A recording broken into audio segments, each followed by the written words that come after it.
Ikusita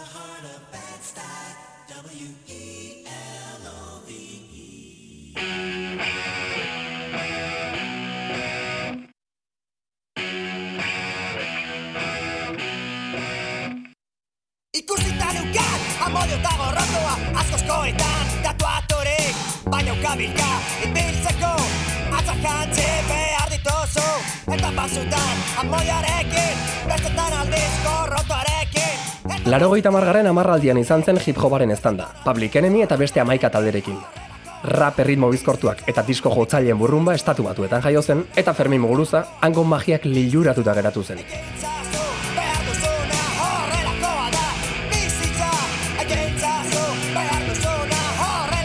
Oso berea duen modura, ura bereganatu eta hemengo problematikarekin hasi zuen, negu gorriak taldeko gogoangarria sortzeko.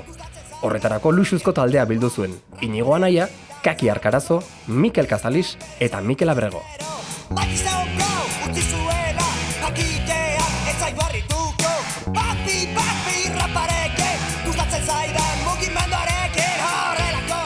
Negu gorriaken ere adibidez eman nasketa ez da, hor daukagu beltza, hip-hopa eta landu zen utelako, laboa ere agertzen da, bretx ere agertzen da.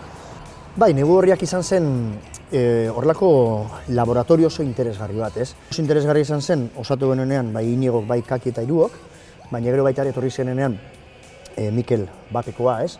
Mikel Abrego eta gero Mikel Anestesia ere bai, izugarri izan zen, ez? Bostok nola jakin izan genuen, bakoitzak zeukan estiloa hor baita ere hor mai gainean jartzea eta bakoitzak ematea bere ikutu eta bere nortasuna. Eman zuen kolpea ere bai, tamaina horretakoa izan duzuela, ez?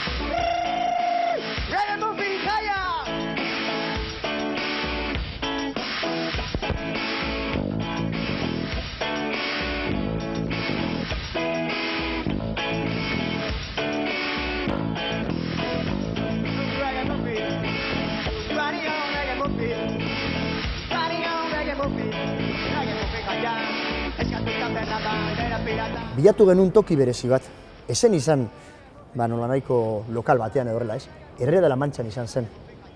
Gaur, betetzen dira 25 urte. Esan genuen, non egingo dugu lehenengo kontzertua? Gu borroka talde bai, gara baita ere, musikaren bidez egiten dugu borroka. Joango gara zen ere, entzun ezin diguten tokiren gana, etan errebindikatuko dugu beraien borroka. Eta joango gara horra eta kami baten gainean egingo dugu kontzertua.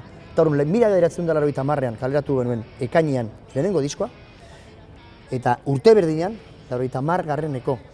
abenduaren 29an, Herrera de la Manchan jo genuen, 10.000 personekin lagunduta, Galtzeraren aurrean.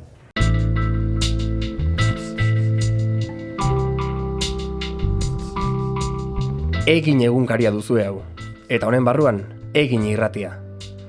Gutxik dakite, baina Fermin Muguruza hemengo esatari izan genuen, eta bertan ezagutu zuen besteak beste, gerora Ferminek berak hain ospetsu egingo zuen Andoni Egainaren eta Angel Mari Peñagarikanoren arteko bertsoaldi hura. Donostian, 1986an kantatu zutena. Batetikan korrozka, bestetik errena, oia okupa... Egin irratian hasi nintzen nik programa bat egiten, justo nire programa baino lehenago zegoen bota puntxu ba, bertsolaritzaren inguruko programa bat. Eta hori euskaten LP batzu horrela bertsoekin, eta hasi nintzen ja orduan ulertzen, jode, baina hau esaten dute. Eta egun batean entzun nuen kantu hori, entzun nuen final hori, Peñagarikano eta Gaina, eta Moñarena, eta gaur parrandan JK hor dabil gizona. Kantzontzilori gabe, oean barrena. Eta horren bazen, utzi jasue diskoa, eta hartu nuen diskoa, eta horren beste base batzu nini euskan ere bai, eta hor DJ-aren ari genuen pixka, eta horren jasartzen nuen, eta joder, bertsoak sartzen ziren oso ondo edo zein base joparen gainetikan. Pixka gutxi oedan ezazurrena, pixka gutxi oedan ezazurrena.